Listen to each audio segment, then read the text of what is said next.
할렐루야, 반갑습니다. 주님께서 오늘 밤에도 함께 하시기를 소망합니다. 이사야 후반부 이제 살펴보고 있는데, 이사야 오늘 41장 어제 좀 살펴보다가 뒷부분을 좀 더 살펴봐야 되겠다 싶어서 이사야 41장 우리 같이 보겠습니다. 이사야 후반부는 이미 여러 차례 우리가 살펴봤죠. 그러니까 나눴죠. 이사야 후반부는 그 포로로 잡혀간 이스라엘 백성들의 회복에 대한 예언이라고 할 수 있거든요. 그러니까 포로로 잡혀간 이스라엘 백성들의 회복에 대한 예언. 근데 이거는 교회 회복과 깊이 연관이 있다. 그래서 우리가 어떻게 주님의 길로 행하고 또 주님이 기뻐하시는 길로 가는지 이제 이런 부분들을 우리가 더 염두에 두고 가야 되겠다 싶습니다. 그러니까 이스라엘이 반역함으로 말미암아 하나님께서 심판하셔서 이스라엘 백성들이 포로로 잡혀갔잖아요. 하나님이 이스라엘 백성들을 언약 백성 삼고 그들을 택하셔서 그들을 불러내시고 그들에게 은혜를 되게 많이 주셨는데, 가나안 땅으로 인도해 드렸는데 그들이 자기 중심으로 돌아가서 하나님을 잊어버리고 이제 그 본질에서 떠나니까 결국 억압이 가득하고 그들 속에 문제가 있던 거죠. 그래서 그 하나님께서 이스라엘 백성들이 포로로 잡혀가게 했지만 그러나 회복을 예언하시고요. 회복을 예언하면서 여기 그러니까 후반부에서 회복될 것에 대한 쫙 예언을 하면서 가장 먼저 저는 그 이사야 40장도 그렇지만 41장도 이렇게 이스라엘 백성들을 교육시키고 있다는 생각이 들어요. 가르치고 있는 거죠. 뭘요? 그러니까 정확한 신앙의 본질적인 요소에 서서 하나님만 신뢰하는 믿음의 세대로 세워지는 이런 부분을 훈련시키고 있다 싶어져요. 이스라엘 백성들을 하나님께로 이끄셔서 하나님 백성으로 살도록 훈련시키고 연단하고 있는 그런 관점을 볼 수 있다고 싶어요. 볼 수 있다 싶어요. 그러니까 믿음의 세대로 세우기 위해서 우선 그 이사야 41장 앞부분에 어제 우리가 살폈죠. 이렇게 고레스를 일으켜서 세상을 정복하게 하시겠다 이렇게 예언하죠. 이사야 전반부에 동방에서부터 2절에 그 동방에서부터 이렇게 사람을 일깨운다. 그 사람을 고레스, 바사왕 고레스로 볼 수 있고요. 그를 통해서 하나님의 뜻을 이루는 이런 일을 이룬다. 근데 그 목적이 뭐냐? 8절 이하에 바로 이스라엘의 구원이다. 그래서 나의 종, 나의 택한, 나의 벗. 결국 이스라엘 후손들을 이제 9절 땅끝에서부터 불러 모으고 이제 다시 하나님께서 그들이 하나님이 되고 그들은 하나님의 백성이 되는 이런 일을 하게 될 거다. 그러면서 10절에 내가 너의 하나님 된다. 그러니까 두 가지죠. 내가 너와 함께 하리라, 내가 너의 하나님 되리라. 이게 뭐라 그러세요? 언약적 문구라 이렇게 표현하죠. 임마누엘, 내가 너와 함께 하리라, 나는 내 하나님이 되리라. 그래서 어제 우리가 살펴본 아주 중요한 거, 그 진리 하나가 있다 그랬는데 우리가 오늘날 많이 망각하기 쉬운 거예요. 그러니까 뭐냐면 하나님의 나라를 그러니까 선포하셨고요. 하나님의 나라는 하나님의 통치예요. 그러니까 하나님이 다스리시는 그 통치 안에 들어감. 그때 우리가 뭐예요? 하나님의 말씀에 순종하고 하나님은 우리를 보호해 주시고 하나님이 되는 거죠. 함께 하셔서 하나님 노릇해 주시는 거죠. 아빠 노릇해 주시는 이 일이 우리 가운데 일어나는 거죠. 근데 이건 관념에서만 있는 일이 아니라 그랬어요. 어제 나눴죠. 실제여야 돼요. 하나님의 통치는 우리의 삶의 실제예요. 실제적인 삶의 역사가 일어나는 거죠. 하나님이 함께 계시면 하나님만 하실 크기의 일들이 우리의 삶에 나타나고, 하나님이 함께 하시면 하나님만 하실 능력의 역사들이 우리 삶에 일어나야 된다는 거죠. 실제로. 예. 그러니까 하나님의 나라는 하나님의 통치고 하나님이 나의 하나님이 되셔서, 그렇죠? 내가 처한 환경, 상황, 어떤 상황 속에서도 진리로 인도하시고 옳은 길을 우리에게 가르치시고 깨닫게 하시고 이런 일을 실제로 이루시는 하나님이시라는 거죠. 그래서 우리가 살펴봐야 된다. 내가 하나님의 통치 가운데 있다고 입술로만 말하는 게 아니고 실제적으로 주님이 나에게 말씀하시고 나를 가르치시고 나를 깨닫게 하시고 나를 인도하시는 역사들을 우리가 경험하는 그런 자리에 있는지 우리 자신을 살펴봐야 된다라고 했습니다. 실제로 하나님이 함께 하실 때 무슨 일이 있다 그랬어요? 11절 이하에. 그러니까 하나님이 함께 계시고 하나님 내가 노릇하겠다 이렇게 말했죠. 그러니까 놀라지 말라, 두려워하지 말라, 내가 너를 참으로 굳세게 하리라, 도와주리라, 붙들리라 이렇게 말한 다음에 11절 이하에 네게 노하던 자들이 수치와 욕을 당할 것이다. 너와 다투는 자들이 아무것도 아닌 것 같이 될 것이다. 멸망할 것이다. 대적이 멸하여질 거다 그 말이고요. 네가 찾아도 너와 싸우던 자들을 만나지 못할 것이요, 너를 치는 자들은 아무것도 아닌 것 같이 허무한 것 같이 되리니 그랬죠. 대적이 멸하여지고. 왜요? 왜 그러느냐? 12절 보세요. 13절 같이 읽어볼까요? 시작. 이는 나 여호와 너의 하나님이 내 오른손을 붙들고 내게 이르기를 두려워하지 말라, 내가 너를 도우리라 할 것임이니라 그랬죠. 그러니까 나 여호와 너의 하나님이 너의 오른손을 붙잡는다. 예. 그리고 두려워하지 말라, 내가 너를 도우리라. 그러니까 이게 우리 신앙의 실제적인 역사예요. 그래서 염려가 있다가도 내려지는 거죠. 마음이 낙심됐다가도 주님으로 인해서 회복이 되는 거죠. 그렇죠? 혹시 그런 공격이 우리 가운데 좀 있다가도 다시 확 회복되고 새로워지는 일들이 일어나는 거죠. 이렇게 순간순간 우리에게 이런저런 공격이 있기도 하고 또 환경을 보면 우리가 여러 가지 낭망하는 일들도 있지만, 그러나 우리가 다시 주님이 우리에게 새 힘을 부으시고 또 주님이 우리에게 내가 너와 함께 한다라고 말씀하시고 깨닫게 하셔서 우리가 다시 일어서게 되는 그런 놀라운 일이 일어나는 거죠.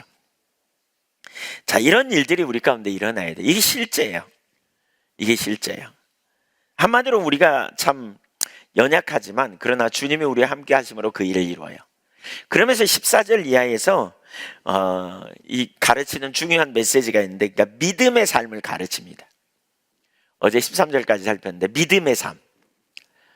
그러니까 우리가 믿음을 갖기 위해서 기본적으로 알아야 될 게 있거든요. 믿음을 갖기 위해서 제일 먼저 뭐냐면 우리 자신이 연약한 존재라는 거예요.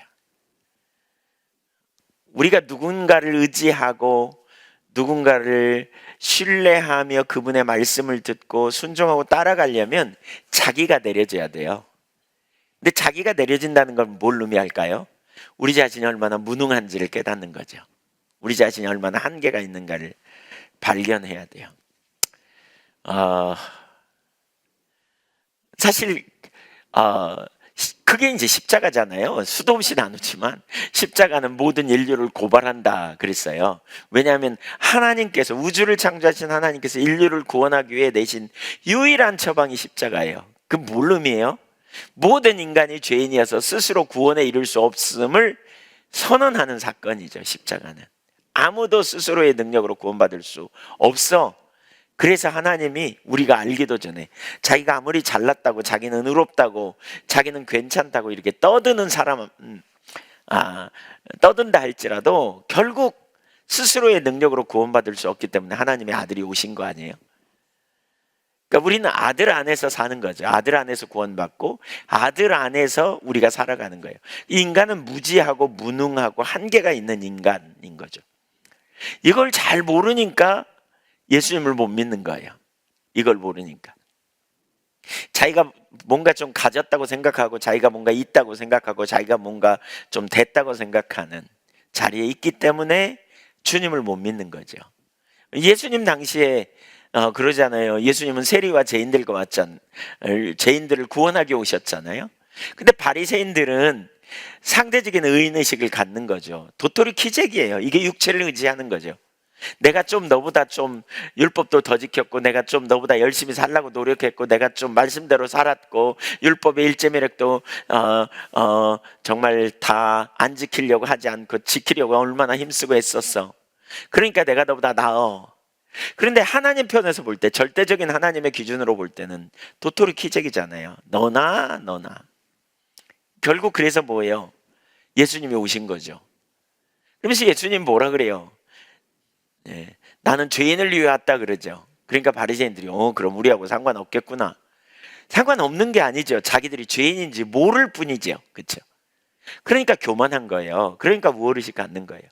우리가 믿음을 갖기 위해서 가장 기본적인 요소 중에 하나는 자기가 무너지는 거예요. 자기 한계를 경험하는 거예요. 처절한 자기 한계를 경험해야 결국 주님 없이는 안 되는구나, 이걸 깨닫는 거죠. 정말 주님의 은혜가 필요하구나, 이걸 우리가 발견하는 거예요. 진짜 주님의 은혜가 우리에게 필요하구나, 주님이 오셔야 되는구나, 이게 비춰져야 돼요. 이게 비춰지지 않으면 안 돼요. 이게 분명하게 인식되어져야 돼요. 그래서 여기 14절에 보니까 이스라엘을 뭐라고 표현하고 있는가 읽어보세요. 같이 읽어볼까요? 한번 시작. 네, 시작. 버러지 같은 너 야곱아, 너 이스라엘 사람들아 두려워하지 말라. 나 여호와가 말하노니 내가 너를 도울 것이라. 내 구속자는 이스라엘의 거룩하시니라. 자, 여기 보세요. 너 버러지 같은 너 야곱아 그랬어요. 더러운 이 말이 아니에요. 연약하고 무능한 그런 의미예요. 무지한. 버러지가 무슨 힘이 있어요, 여러분. 예, 버러지 같은, 연약하고 무능하고, 그러니까 두려워하는 거예요. 그러니까 이방 나라 눈치 보잖아요. 그러니까 사람 눈치 보고, 그러니까 뭔가 자기 힘으로 안 되니까 두려워하는 거 아니겠어요? 근데 이제 두려워하지 말라는 거죠.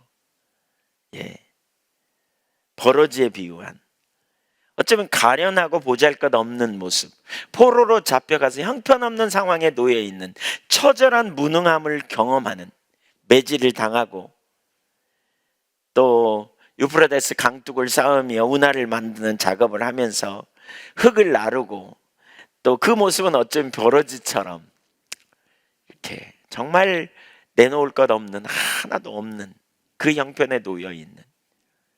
여러분, 하나님이 그 백성들을 징계하실 때 일부러 하나님께서는 낮아지게 하시잖아요. 신명기 8장 2절에 보면 너희를 낮추시고 너희를 시험하사, 또 3절에 보면 너희를 낮추시고 너희를 줄이게 하시고, 너를 낮추시며 너를 줄이게 하시며 또 줄이게 하시고 그 다음에 만나를 주신단 말이죠. 그래야 그 받은 은혜가 뭔지 아는 거죠. 처절한 자기인식. 우리가 자기를 인식하지 않고 하나님의 은혜를 주시면, 내가 좀 잘나서, 혹은 정말 하나님의 은혜다라고 말하지만 자기를 모르기 때문에 그 은혜의 크기를 잘 모르는 거예요. 그래서 처절한 자기인식을 하는 자리로 가는 게 얼마나 필요한지 몰라요. 근데 그러면서 뭐라 그래요? 두려워하지 말래요. 왜요? 하나님이 함께 하시겠다는 게, 내가 너를 도울 것이라. 그래서 너의 구속자는 이스라엘의 거룩한 이인이라 그랬어요. 너의 구원자는 너의 힘이 아니야, 너의 능력이 아니야. 그래서 반복적으로 하나님께서 이스라엘 백성들에게 자꾸 출애굽 사건을 염두에, 그러니까 언급하시거든요. 다시 회복시키려고. 그러니까 오늘날 왜요? 출애굽에서 너희 조상이 종살이 했거든. 근데 내가 내 능력으로 그들을 10가지 재앙을 내려가지고 애굽에서 불러냈거든. 애굽에서 홍해를 건너게 하고 만나를 광야에서 먹게 하고 반석에서 물을 내고 40년 동안 너희 신발이 떨어지지 않고 의복이 떨어지지 않고 낮에는 해로, 구름 기둥으로, 밤에는 불 기둥으로 너희를 보호해서 여기까지 인도해 드렸거든. 왜 이야기를 자꾸 할까요? 여러분, 이스라엘 역사를 읽으면 계속 그거잖아요. 시편도 계속 그 얘기가 반복적으로 나오거든요. 왜 그럴까요? 겸손하라는 거예요. 너 어떻게 구원받았는지 생각해 보라는 거예요. 그게 오늘날 우리로 말하면 뭐예요? 십자가예요. 십자가. 허물과 죄로 죽었었던 너, 그때 세상 풍속을 따르고 마음과 육체의 원하는 욕망을 따라 살던 너, 그러나 긍휼에 지극히 풍성하신 하나님이 그 은혜로 인하여 함께 살리시고 함께 일으키시고 함께 하늘 보좌 우편에 앉게 하셨다. 이게 에베소서 2장 1절부터 지금 6절까지 7절에 그렇게 하신 이유는 오는 여러 세대에 하나님 은혜가 지극히 풍성한 것을 알게 하려 하심이라. 그러면서 8절에 너희는 그 은혜로 인하여 믿음으로 말미암아 구원을 받았거든, 이렇게 말하는 거잖아요. 그러니까 자랑할 게 없어. 자랑치 말라는 말은 뭐예요? 행위에서 난 게 아니라는 거예요. 내 모습, 내 행위에서 온 게 아니라는 거죠. 전적인 하나님의 은혜니까 어떻게 하라고요? 주님의 은혜를 정말 감사하라는 거죠.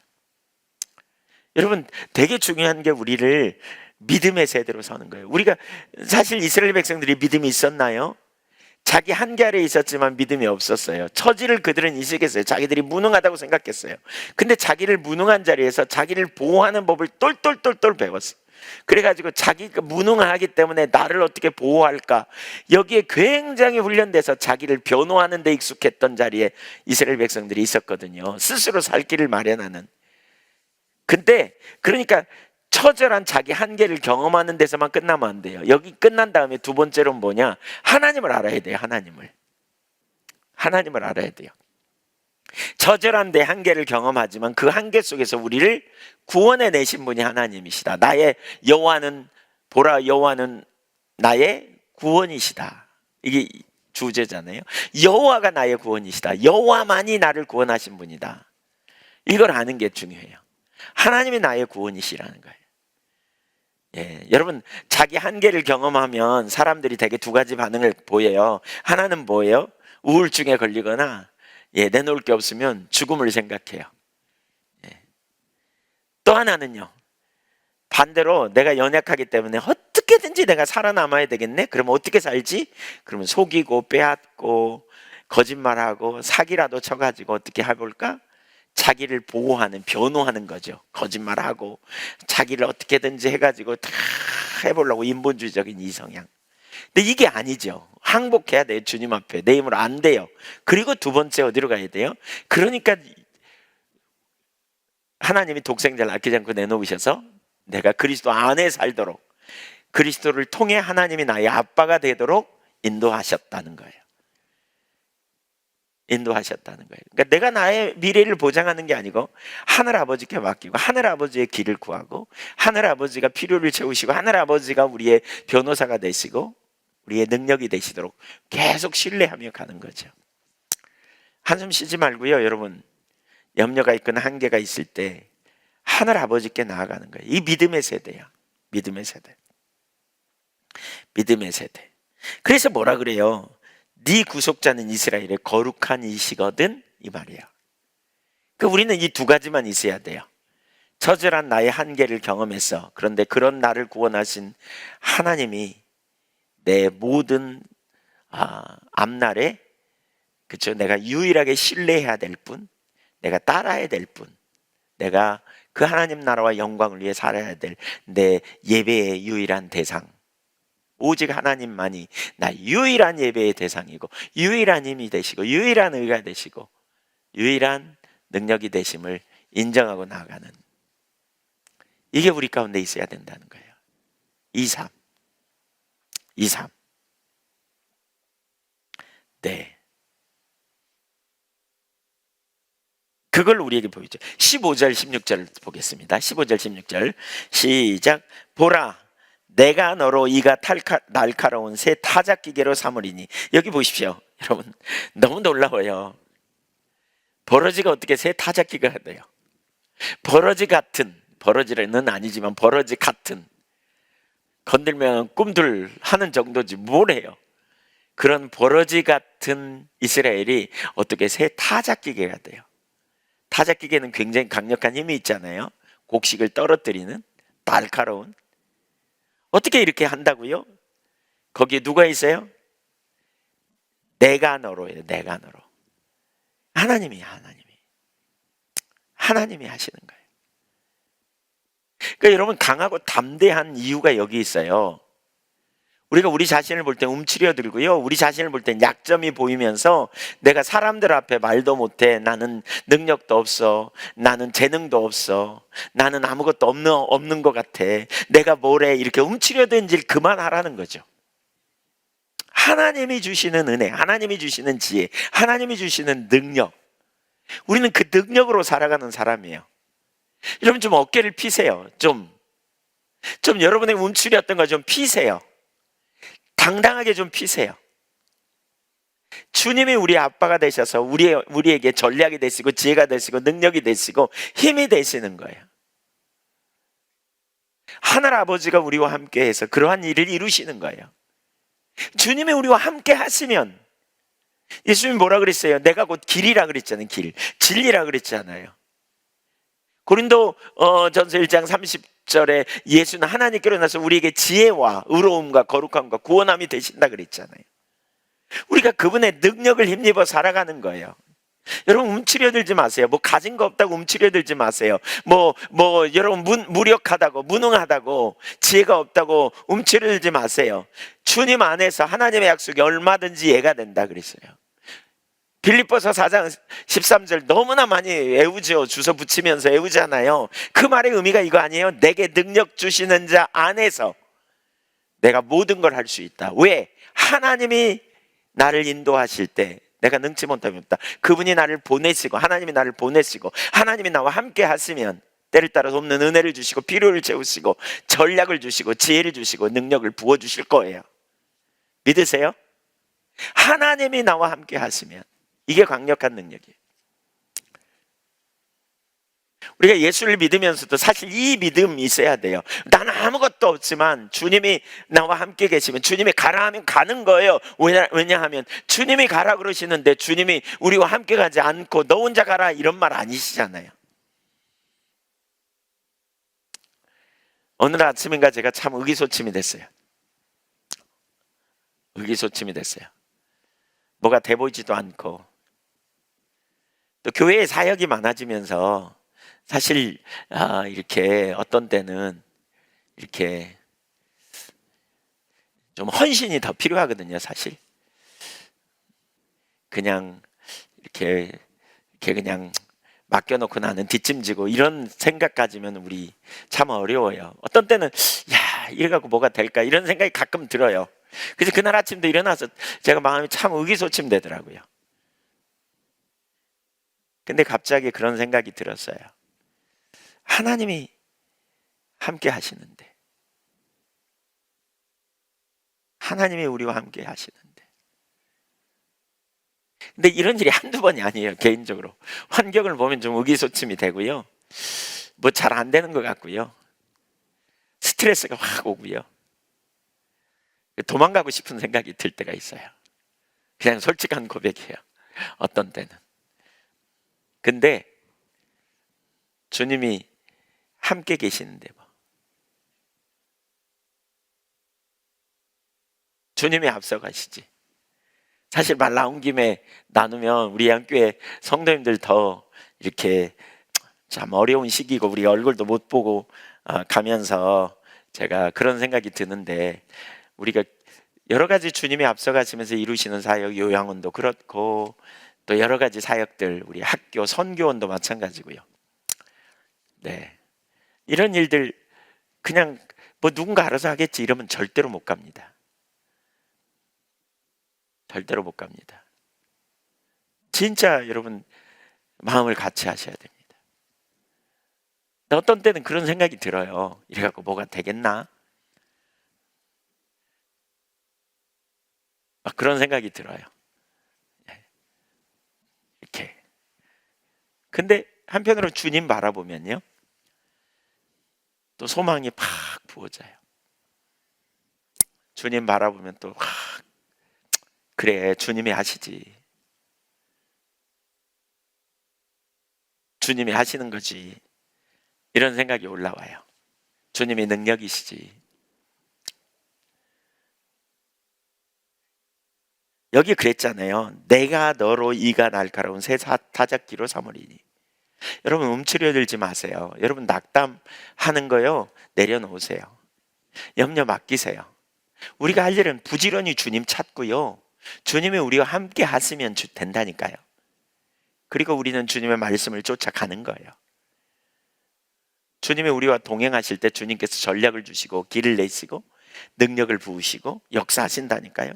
그래서 뭐라 그래요? 여기 이가 날카로운 새 타작기계로 삼으리니 네가 산들을 쳐서 부스러기를 만들 것이며 작은 산들을 겨같게 만들 것이라. 네가 그들을 까부른즉 키질한즉 그 말이죠. 바람이 그들을 날리겠고 회립바람이 그들을 흩어버릴 것이로되 너는 여호와로 말미암아 즐거워하겠고. 왜요? 주님께 쓰임받은 즐거움, 주님이 함께 하셔서 그런 놀라운 일이 일어난 것을 보는 즐거움, 이스라엘의 거룩하신 자로 말미암아 자랑하리로다. 내 삶에 주님으로 인하여 자랑거리가 생기는, 간증이 생기는 거죠. 아, 주님이 이런 일을 이루셨습니다. 누가 지혜가 부족하다고 여기십니까? 야고보서 1장 5절에 누구든지 1장에 뭐라 그랬어요? 누구든지 지혜가 부족하거든 꾸짖지 아니고 후히 주시는 여호와께 구하라 그랬어요. 주님이 지혜예요. 누가 한계를 경험하십니까? 주님께서 능력을 부으신다고 막 약속하셨잖아요. 실제로 우리가 주님만 의지하고 믿음으로 주님을 따라가며 살아가는 삶, 이게 우리 그리스도인의 삶이에요. 제가 신앙생활을 오래 하면서 또 목회를 하기 전에 또 목회를 하면서 자꾸 깨닫는 게, 막연하게 알아요. 들었어, 어렸을 때부터 신앙생활 해오면서. 또 하나님을 의지하는 것도 들었어. 근데 막연해. 실제적인 삶의 자리, 믿음의 삶이 작동되는 자리까지는 잘 못 가는 것 같아요. 실제로 믿음을 적용시켜서 하나님 앞에 기도를 통해서 응답을 경험하고 또 하나님을 의지하고 낭만한 자리에 일어나 믿음의 자리로 벌떡 일어서서 하나님 나라와 영광을 위해 나아가는 이런 실제적인 신앙의 자리까지 우리가 가야 돼요. 맞죠? 네, 그렇게 가야 돼요. 그렇게 서야 돼요. 너무나 놀라운 약속이죠. 하나님이 함께 하시는, 하나님이 우리와 함께 하실 때, 세상이 고레스의 등장으로 떨고 있을 때 하나님은 이 가련한 백성들에게 두려워할 필요가 없다, 이렇게 말하는 거죠. 왜냐하면 고레스를 세운 목적이 자기 종 이스라엘을 구원하기 위함이다. 그러면서 그들을 구원하되 그들이 어떤 상태에 있는지를 얘기하면서 내가 너를 이렇게 바꿀 것이다, 이렇게 말하는 거죠. 그러면서 그 다음에 이제 17절 이하에서 새로운 차원의 구원을 얘기합니다. 그 능력의 하나님이 구원해 내신다. 17절 같이 읽어보죠. 시작. 가련하고 가난한 자가 물을 구하되 물이 없어서 갈증으로 그들의 혀가 마를 때에 나 여호와가 그들에게 응답하겠고 나 이스라엘의 하나님이 그들을 버리지 아니할 것이라. 여기 가련하고 가난한 자가 물을 구하되 물이 없어 갈증으로 그들의 혀가 마를 때에, 이건 한계 경험입니다. 가련하고 가난한 상태, 이는 물질적 궁핍만이 아니라 전반적인 무기력함까지 시사하는 그런 표현입니다. 이 단어들은 여호와를 의지하면서 고통을 견디는 경건한 사람을 묘사하는 말로 많이 사용되는 단어예요. 가련하고 곤고한, 가난한, 심령의 가난함과 연결이 있는 거죠. 정말 하나님 은혜 없이는 안 되는 것을 경험하는 자, 이런 자들. 그러니까 이스라엘 백성들이 포로로 잡혀가서 바벨론 강가에서 모여서 성전을 떠나 그들이 하나님을 예배하면서 거기서 막 이런 마음을 품잖아요. 시편에 보면 그런 갈망이 있는 자, 또 물이 없다, 이것도 물질적 물이 아니에요. 이사야 55장 1절 이하에 보면 너희 목마른 자들아 물로 나오라, 이런 말씀이 있잖아요. 거기 목마른 자들, 이건 뭐예요? 진짜 마실 물 없어서 목마른 걸 의미하는 게 아니죠. 그렇죠? 제가 많이 그런 예를 들었죠. 물을 찾는 사람이 두 부류가 있다. 어떤 사람이냐, 크게 말하면 커피 한 잔 타 마시려고 물을 찾는 사람과 등산하다가 물이 떨어져 가지고 물을 못 만나갖고 거의 죽을 뻔하면서 물을 찾는 사람과는 다르다. 그러니까 성경에서 말하는 이 물을 구하는 사람은 바로 두 번째 불이에요. 그냥 커피 한 잔 다 마시려고 물을 구하는 게 아니고, 그러니까 철저한 자기 한계를 경험하고 주님을 찾는 자들에게 나 여호와가 그들에게 뭐 하겠다? 응답하겠다. 그러죠. 가련하고 곤고한 가난한 자, 물이 없어서 갈증으로 혀가 마른 자들, 혀가 마를 때에 라는 말이 있죠. 저는 이걸 이렇게 읽고 싶어요. 갈망이 깊어져야 돼. 갈망이. 주님은 우리의 갈망이 커져갈수록 주님이 응답하시는 그 응답이 우리에게 감격과 기쁨이 되겠죠. 예.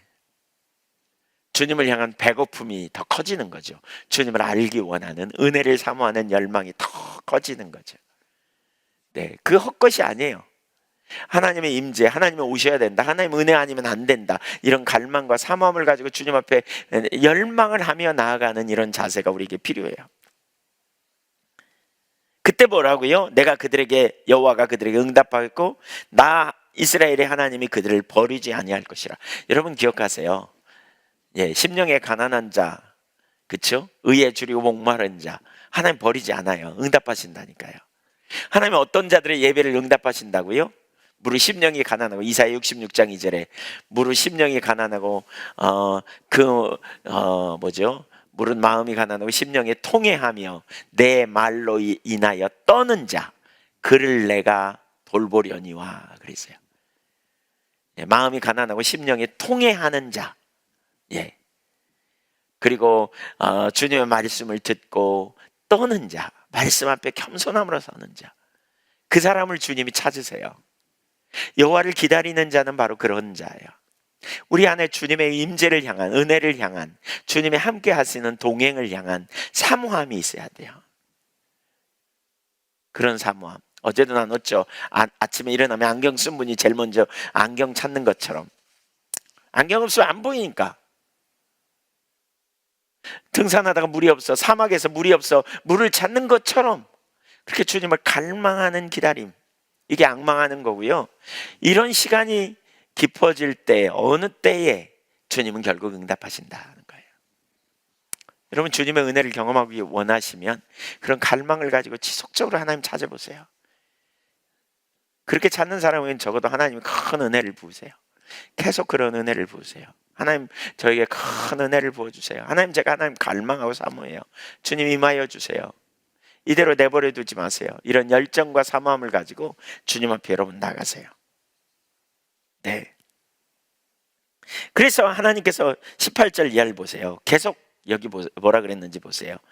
내가 헐벗은 산에 강을 내며 골짜기 가운데 샘이 나게 하며 광야가 못이 되게 하며 마른 땅이 샘 근원이 되게 할 것이며, 내가 광야에는 백향목과 시팀나무와 화석류와 돌 감람나무를 심고 사막에는 잣나무와 소나무와 황양목을 함께 두리니. 누가요? 내가 그랬죠. 하나님이 그렇게 하시나요? 하나님이. 내가라는 단어가 되게 중요해요. 하나님이. 그들이 지나는 길에는 헐벗은 산에 강이 흐르고 광야에 못이 생기고 마른 땅에 샘의 근원이 될 것이라는 거죠.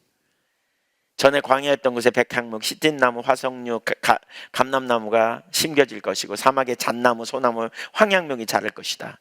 황무지가 파라다이스가 되는 이런 놀라운 일이 일어날 거라는 거죠. 왜 그렇게 하느냐? 왜? 20절 보세요. 이게 교육이라니까요. 시작.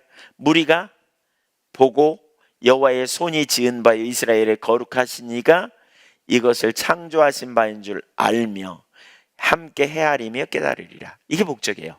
보고 알고 깨닫게 하려고요. 보고 알고 깨닫게 하려고요. 하나님이 놀라운 일을 이루시겠다는 거예요. 근데 그 일을 보고 알고 깨닫게 하려고요. 깨닫게 하려고. 여러분, 하나님께 때때로 우리에게 임재를 거두시고 때때로 우리로 하여금 하나님을 막 찾도록 하시는 것은 주시기 위함이라고요. 주시기 위함이에요. 왜 그럼 그냥 주지 왜 그렇게 주실까요? 보고 알고 깨달으라고요. 뭘 깨달아요? 하나님이 나의 구원자구나. 하나님이 생명이구나. 이걸 깨닫게 하려고. 왜 기도응답이 때때로 늦어진 줄 아십니까? 보고 알고 깨달으라고요. 왜 우리에게 갈망을 주세요? 더 큰 은혜. 사실 하나님이 어떤 때 내내 은혜를 우리에게 부으시다가 어떤 때 임재를 거두시는 때가 있어요. 뭔가 우리의 죄 때문일 수도 있어요. 그러면 회개하고 돌이켜야 돼요. 그런데 그렇지 않아도 그런 일이 있을 수 있다는 거예요. 이걸 십자가의 성 요한이라고 하는 분은 영혼의 어두운 밤이라는 표현을 써요. 영혼의 어두운 밤. 이 어두운 밤이 깊을수록 빛이 더 그립다는 거예요. 그리워요. 이런 시간을 두셔서 하나님을 알게 하시고 하나님이 임재하셔서 만나주시고 우리의 삶을 회복시키시고 새롭게 하시는 일을 통해서 우리를 변화시키는 놀라운 역사가 일어나는 거죠. 여러분, 주님의 은혜를 사모하고 배고파하십시다. 아멘. 줄이고 목마르니 주의 비 보내소서, 이런 찬양 있잖아요. 우리가 정말 주님의 은혜가 정말 필요하고 사모합니다, 이런 갈망을 가지고 가는 거예요. 지금 왜 이런 일을 하느냐? 뭐 하려고요? 믿음의 세대를 세우려고요. 이스라엘 백성들 포로로 잡혀갔는데 그 와중에서도 갈망하는 무리들이 있었잖아요. 다니엘이 그런 사람이고요. 그렇죠? 스룹바벨 같은 사람을 통해서 나중에 돌아오잖아요. 거기 이런 사람들이 갈망하고 열망하고 사모하며 하나님의 임재를, 이스라엘의 회복을 그렇게 갈망하는 가운데 찾고 구할 때 어떤 순간 하나님께서 고레스를 세워서 이스라엘 민족을 돌아오게 하고 놀라운 회복의 역사를 이루시는 역사들 보고 알고 깨닫게 하려고, 그걸 통해 뭘 하려고? 결국 주님만 의지하게 하려고요. 하나님만. 믿음에서 세 가지가 아주 중요해요. 첫째, 하나님을 아는, 우리 자신을 아는 거라 그랬어요. 두 번째요, 하나님을 아는 거라 그랬어요. 세 번째, 우리가 하나님을 대체하는 우상의 허망함을 아는 게 중요해요. 하나님을 대체하는 우상의 허망함. 이스라엘 백성들이 우상을 향해 자꾸 나갔어요. 하나님 모르니까 엉뚱한 것에 소망을 두는 거예요. 하나님 모르니까 엉뚱한 것에 가치를 두는 거예요. 이게 내려져야 돼. 이게 무엇이 우리의 진정한 소망이고 무엇이 우리의 진정한 유로인가, 여러분. 네. 그래서 여호와께서 그 구원을 베푸심을 깨닫게 되는 주의 백성들이 이제 세 번째로 알아야 될 게 우상입니다. 우상. 그래서 21절 이하에 보면 하나님께서 이런 형식으로 말해요. 우상을 법정에 소환해요. 나하고 재판해보자, 이런 거예요. 우상. 21절 읽어볼까요? 누가 참신인지 소송을 제기해, 이렇게 누가 참신인지 해보자, 이렇게 말해요. 나 여호와가 말하니 너희 우상들은 소송하라. 소송하라는 거예요. 너 나한테 재판 걸어와. 내가 이렇게 말했으니까 틀렸다고 재판 걸어와봐, 이 말이죠. 야곱의 왕이 말하노니 너희는 확실한 증거를 보이라. 너희 강한 것들은 제시해보라. 원문에 의하면 그거거든요. 누가 진짜 신인지 한번 얘기해보자. 왜 이런 일을 할까요? 하나님 아닌 다른 것을 이스라엘 백성들이 자꾸 붙드니까, 우상에게 초점이 가니까. 소송하려면 확실한 증거가 필요하잖아요. 22절 보겠습니다. 시작. 같이 안 읽으시는군요. 같이 읽죠. 시작. 장차 당할 일을 우리에게 진술하라. 또 이전 일이 어떠한 것도 알게 하라. 우리가 마음에 두고 그 결말을 알아보리라. 혹 앞으로 올 일을 듣게 하며. 이 무슨 얘기예요? 앞날을 예언해 보라는 거예요. 우상들아, 너네 앞날을 예언해봐. 닥칠 앞날 한번 예언해봐. 이전 일에 어떠한 것도 알게 해봐라. 우리 마음에 두고 그 결말을 알아보리라. 너네가 예언한 게 진짜 맞는지 안 맞는지, 이렇게 말하는 거죠. 한마디로 뭐예요? 하나님만 미래를 아신다는 거죠. 어제 나눴죠. 하나님은 시간 밖에서 시간을 보시는 분이다 그랬죠. 시공을 초월하는 분. 23절 보세요. 시작. 뒤에 올 일을 알게 하라. 그리하면 너희가 신들인 줄 우리가 알리라. 또 복을 내리든지 재난을 내리든지 하라. 우리가 함께 보고 놀라리라. 그러니까 자신을 섬기고 있는 백성들을 위해 너희가 복을 내리든지 화를 내리든지 한번 해봐, 이런 거죠. 사실 너희가 할 수 있는 게 없어. 그러면서 사람들은 스스로 속고 있다는 걸 얘기하는 거죠. 그럼에도 불구하고 인간이 화를 당할까 두려워해 우상 숭배하는 거죠. 그 앞에서 비는, 그 앞에서 뭔가 그냥 두렵고 떠는 우상숭배 열심히 하는 거죠. 사실 원수막 그 뒤에는, 사실 우상 뒤에는 악한 영이 있는 거죠. 그러나 하나님만 생사화복의 주관자라는 거예요. 24절 보겠습니다. 시간이 없어서 빨리 읽고 넘어가겠습니다. 시작. 보라, 너희는 아무것도 아니며 너희 일은 허망하며 너희를 택한 자는 가증하니라. 여기 아무것도 아니며 영어로 보면 nothing입니다. nothing. 아무것도 아니에요. 하는 일이 헛되며 그 말은 무가치하며 그 말입니다. 가증하다 그 말은 혐오스럽다. 보라, 너희는 아무것도 없다. 아무것도 없다. 너희 일은 허망하다. 그 말은 무가치하다. 너희 일은 무가치하다. 너희를 택한 자는 혐오스러운 자들이다. 29절도 한번 보세요. 29절에 이렇게 말하죠. 보라, 그들은 다 헛되며 그들의 행사는 허무하여 그들이 부어 만든 우상들은 바람이요 공허한 것뿐이라. 여기 그들은 다 헛되며라는 말 있죠. 그러니까 그들은 다 아무것도 아니라 그 말이죠. 또 모든 것은 바람 같다. 공허하다. 공허하다는 말은 토우라는 히브리어인데요. 비었다 그 말입니다. 너희는 텅 비었다. 이 말은 창세기 1장에 나오는 창조 질서 이전의 무질서한 상태를 묘사할 때 쓰는 단어예요. 아무런 질서도 없고 규칙도 없고 너희는 형편없다. 이게 우상의 본질이라는 거예요. 하나님이 이스라엘 백성들에게 이걸 명백히 가르쳐줘요. 지금 여러분, 우리가 이걸 봐야 돼요. 하나님이 누구이신지, 우리가 믿는 하나님, 우리가 원래 누구고 하나님이 우리를 어떻게 구원해 내셨는지, 이걸 분명히 봐야 돼요. 그러니까 우리가 하나님 아닌 다른 것에 우리의 초점을 두지 말라는 거예요. 다른 것으로 우리 하나님을 대체하지 말라는 거죠. 사람을 두려워하는 것, 의지하는 것, 또 환경을 의지하는 것, 이거 하지 말라는 거죠. 또 돈이 우리에게 진정한 능력을 주는 게 아닌 거죠. 인간의 생사는 하나님 손에 있지 않아요? 생사화복은 주님 손에 있어요. 우리의 필요를 채우는 분도 하나님이고, 그렇죠? 우리를 가난하게도 우리를 부하게도 하시는 분은 전적으로 하나님이신 거죠. 믿음으로 하나님을 의지해야 돼요. 근데 이게 되어져야 돈을 올바로 다뤄요. 우리가 돈을 소중하게 여기면 돈의 종노릇해요. 그런데 하나님을 경외하면요, 필요를 채우는 분이 하나님이라면 돈 때문에 휘둘리지 않아요. 돈을 하나님의 질서에 두니까. 인간 때문에 하나님 앞에 휘둘리지 않아요. 하나님보다 인간을 두려워하면, 사람을 의지하면 사람에 의해 휘둘려요. 그러나 우리가 하나님을 신뢰하면요, 하나님을 경외함으로 인간관계에 인본주의적인 방법으로 인간관계를 풀어가거나 또 인본주의적인 방법으로 돈을 쌓으려고 그러나 이렇게 안 하는 거죠. 철저하게 주님의 기준 가운데 주님의 길을 따라가는 이 삶을 살려고 선택해 가는 거죠. 철저하게. 그래서 우상을 섬기는 건 아무 결과가 없는 것이라는 거죠. 아무것도 않고 허망한 존재, 거기에 대고 기도한다고 뭐가 나올 수 있는 게 아니라는 거죠.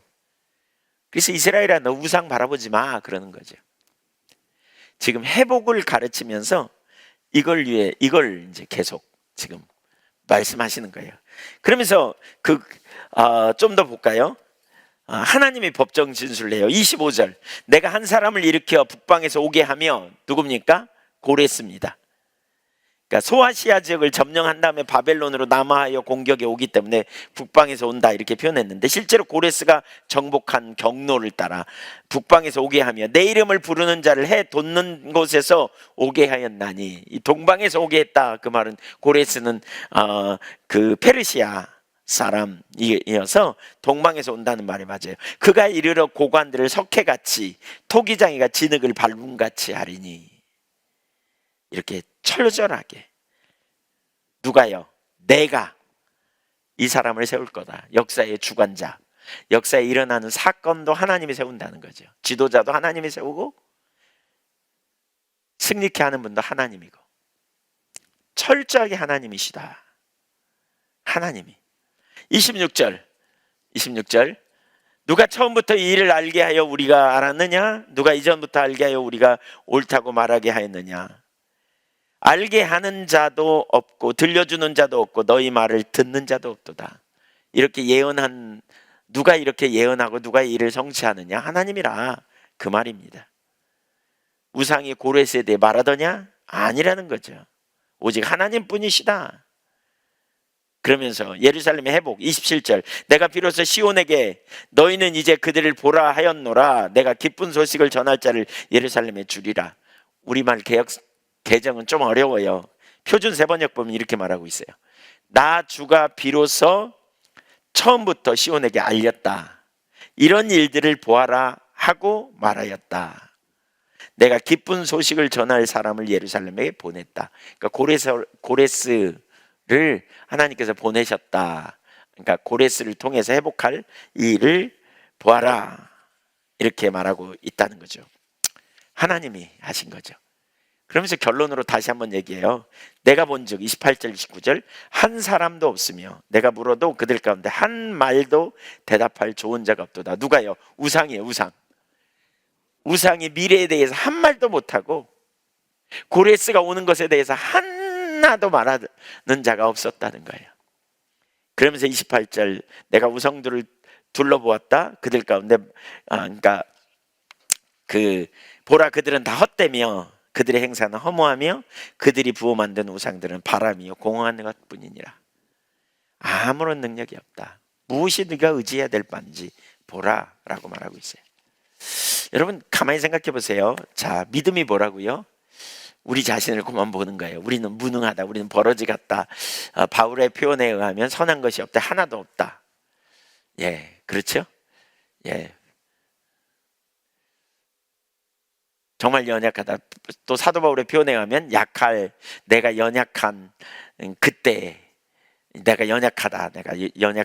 내 육체가 사단의 사자가 왔을 때 난 아무것도 할 수 있는 게 없었다. 내가 할 수 있는 일이 없었다. 처절한 한계죠. 광야에서 이스라엘 백성들이 할 수 없는 것처럼 우리가 할 수 없었다. 그럼에도 불구하고 믿음의 두 번째는 하나님이 당신의 아들을 아끼지 않고 우리를 구원해내셨다. 나를 구원하신 분은 하나님이시다. 이걸 다시 한번 분명히 정리하세요. 우리의 구원자는 하나님이시다. 우리의 구원자는. 그러니까 우리가 오직 하나님 안에서 우리가 살아야 된다. 근데 우리가 다른 거 의지하지 말자. 우상. 무엇이 너에게 힘이냐? 이스라엘 백성들 이전에 우리가 앞에서 살펴봤지만 애굽을 얼마나 의지합니까? 아수를 얼마나 의지하려고 그랬습니까? 결국 포로로 잡혀갔잖아요.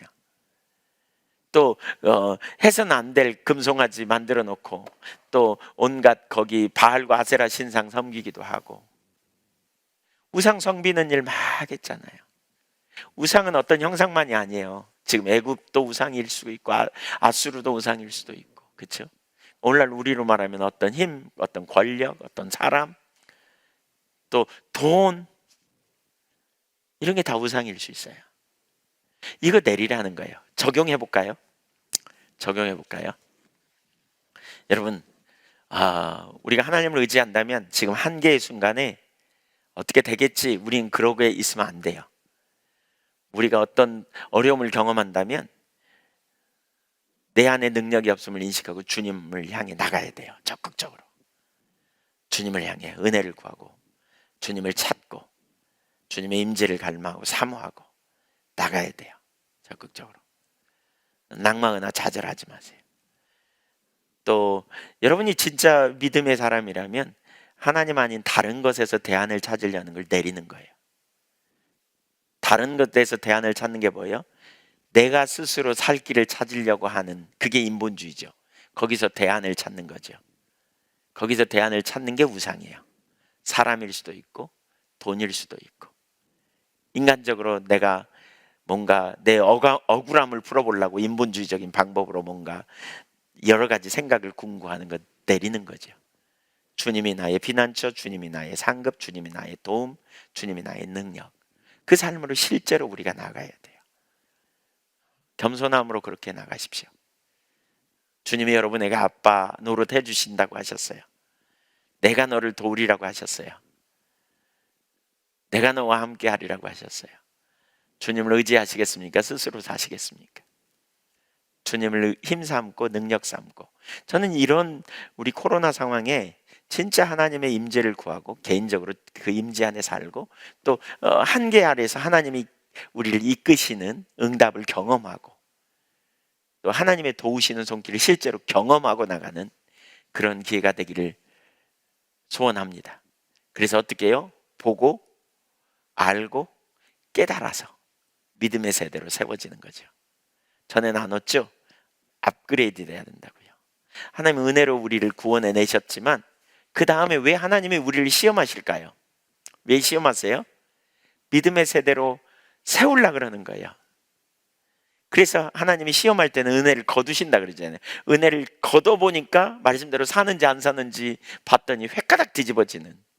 근데 은혜가 거쳐도 믿음의 사람은 은혜가 뭐예요? 하나님이 나와 동행하시면서 나로 하여금 깨닫게 하시고 나를 인도해 주시고 나에게 막 그 뭐가 바른 게인지 알게 해 주시고 이런 거죠. 하나님의 도우심이죠. 근데 임재가 거칠 때 내가 혼자 임재가 거쳐도 믿음의 길을 걸어갈 수 있도록 성숙이죠. 이게 이 자리로 우리를 세우기 원하신다 그랬잖아요. 얼마 전에 이사야 우리 살펴보면서 이거 나눴어요. 그 삶으로 우리를 빚어가시는 거죠.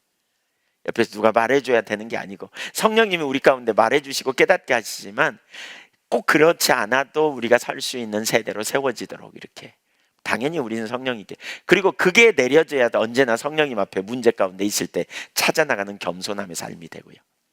그 삶으로 우리를 초청하고 있는 거예요. 이런 시간을 거치면서 우리 귀로만 듣던 하나님이 아니라 욥의 고백처럼 내가 눈으로 주를 배움나이다. 뭐 하나님이 눈에 보이나요? 눈으로 뵀다는 게 말이 돼요? 근데 그게 무슨 얘기인지 아시죠? 체험신앙으로 바뀌었다는 거예요. 주께 대하여 귀로만 들었었더니 이제는 주님을 눈으로 배움나이다. 이런 고백하는 그런 자리로 가기를 원해요. 아멘. 그게 하나님이 원하시는 원래의 자리, 본래의 자리예요. 우리가 있어야 될 자리예요. 예. 우리가 그 자리로 가면 좋겠어요. 걸어가세 믿음 위에 서서 나가세 의심 버리고 그러죠. 우리가 그렇게 가면 좋겠어요. 우리 찬양 하나 하죠. 설교가 엄청 길어졌네요. 나 약해 있을 때에도 주님은 함께 계시고 나 시험 당할 때에도 주님은 날 도우시네. 주님만이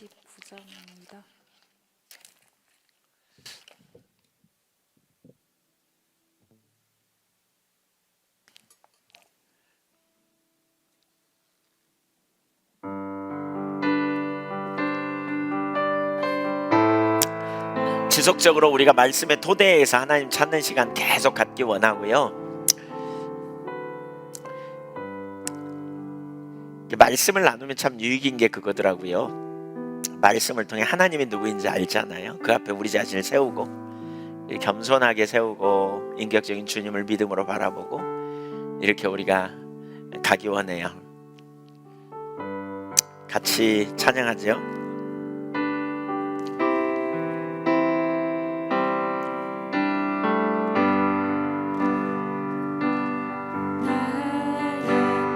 있을 때에도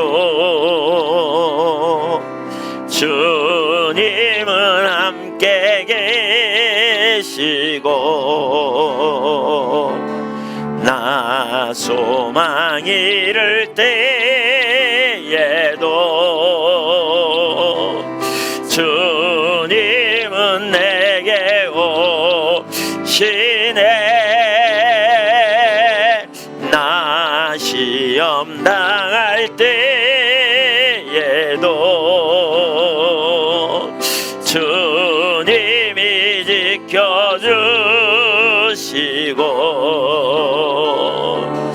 나 실망 당할 때에도 주님은 하시네.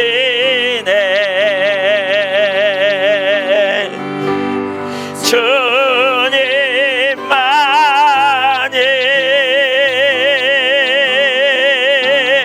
내 힘이시며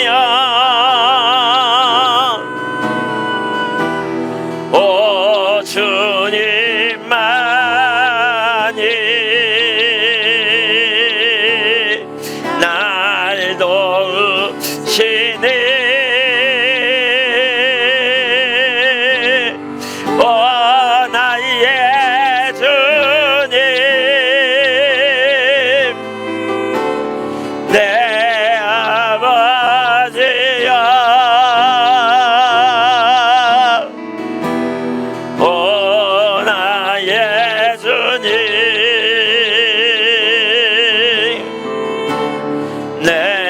사랑이여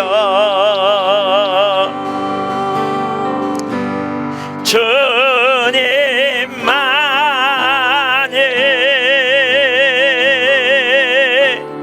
내 힘이시며 오 주님만이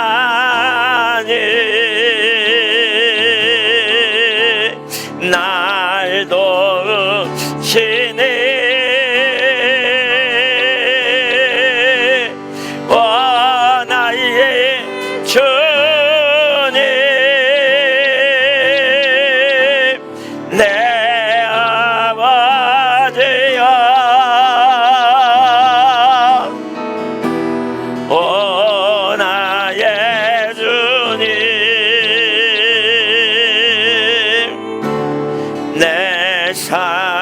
사랑이여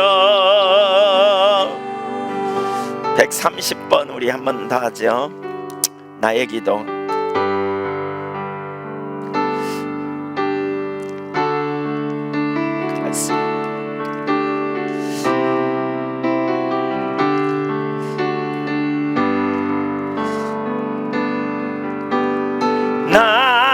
나의 기도 나의 소원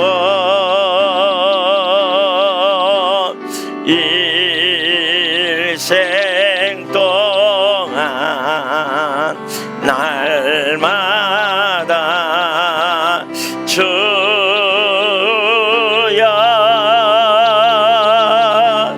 주의 집에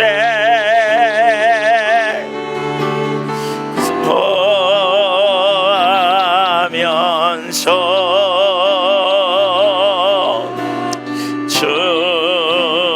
주님을 보는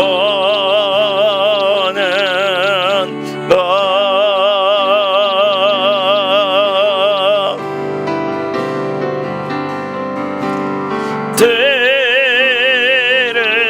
들으소서. 나의 기도를 주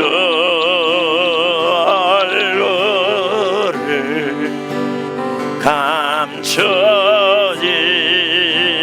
마소서. 주는 나의 힘 나의 방패 나를 세우소서.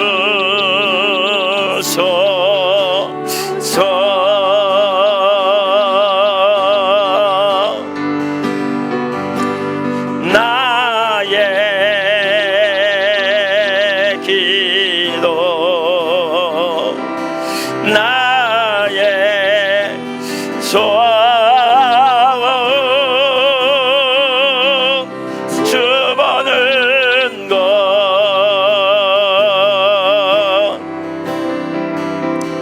주 보는 것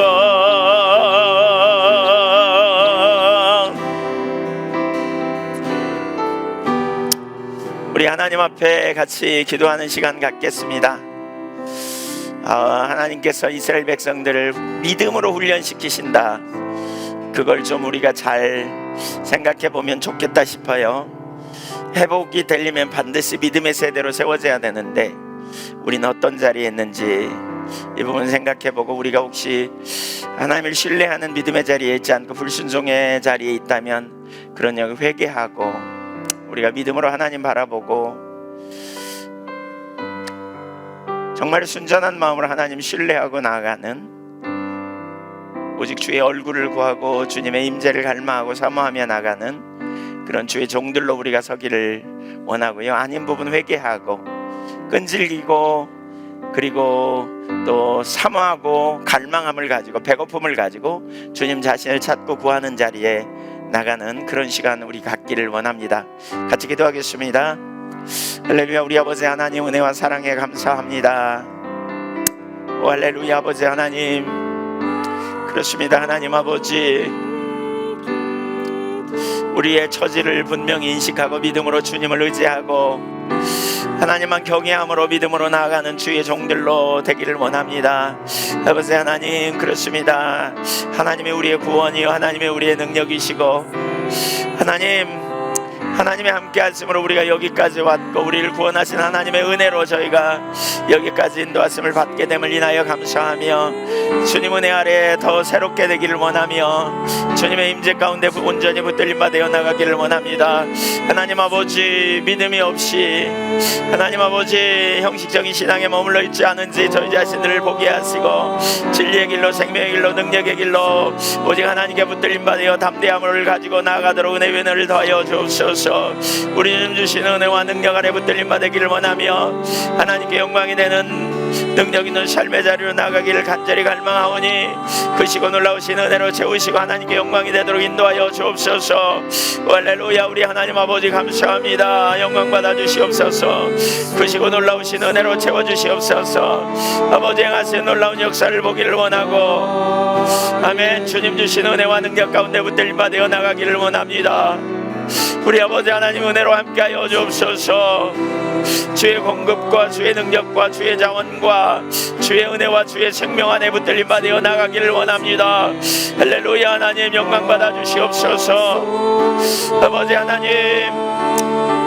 하나님, 우리의 눈을 더 열어 분명한 영적인 진리를 깨닫고 매 순간마다 주를 경외함으로 믿음으로 나아가는 하나님 그러한 자리에 서도록 은혜를 부어주시옵소서. 우리가 그 자리에 있을 뿐만 아니라 우리의 다음 세대를 그렇게 믿음으로 세워지는 하나님 놀라운 역사가 있어야 되겠사온즉 주여 우리에게 더 놀라운 은혜로 임재하셔서 하나님 행하시는 바를 분명히 보고 알고 깨달을 수 있도록 은혜를 부어 주옵소서. 앞서가시는 하나님의 역사, 하나님 그런 은혜가 우리 가운데 더 부어지기를 원합니다. 심령의 새로움이 일어나게 하시고 무엇보다 하나님 주를 알게 하시며 주의 영광을 보게 하셔서 믿음으로 주님 의지하고 주님의 전략과 주님의 능력과 주님의 임재를 따라 담대함을 가지고 나아가도록 우리 하나님 은혜를 더하여 주옵소서. 날마다 공급하신 주의 은혜 아래 살기를 원합니다. 주의 능력 아래 있기를 원합니다. 주의 권능의 손에 붙들림 받기를 원합니다. 하나님만 하실 그 길을 경험하기를 원합니다. 오 할렐루야. 우리 하나님 아버지 이 땅을 회복하시며 아버지 하나님 주의 백성들 회복하시되 자기를 알고 그리고 우리의 구원자이신 주님을 알므로 주님을 존존대로 의지하여 주님의 영광을 드러내는 믿음의 세대로 나아가도록 은혜를 더하여 주옵소서. 하나님 아버지 하나님의 영광을 하나님 거짓 것에 우리가 바꿔버리지 않도록 은혜를 부어주시고 우리가 허망한 것을 의지하지 아니하고 오직 주님을 의뢰하게 하나님을 선택합니다. 감사합니다. 주님 새롭게 하신 은혜를 모두에게 부어주시옵소서. 아멘. 새롭게 하신 은혜를 부어주시옵소서. 무엇보다 움츠려든 마음들을 치유하여 주옵소서. 하나님 위축된 마음을 치유하여 주옵소서. 주님 의지하지 아니하고 인간적인 생각과 인간적인 방법을 의지함으로 말미암아 치우쳐진 하나님 움츠려든 마음이 치유되게 하시고 주 안에서 강하며 주 안에서 담대하며 주 안에서 승리하는 믿음의 종들로 서도록 하나님 저희 모두에게 그런 은혜를 부어주시옵소서. 이 땅의 교회 가운데 그런 은혜를 부어주시옵소서. 아버지 영광을 위하여 서는 믿음의 종들로 세워주시옵소서. 오 할렐루야. 우리 하나님 아버지 감사합니다.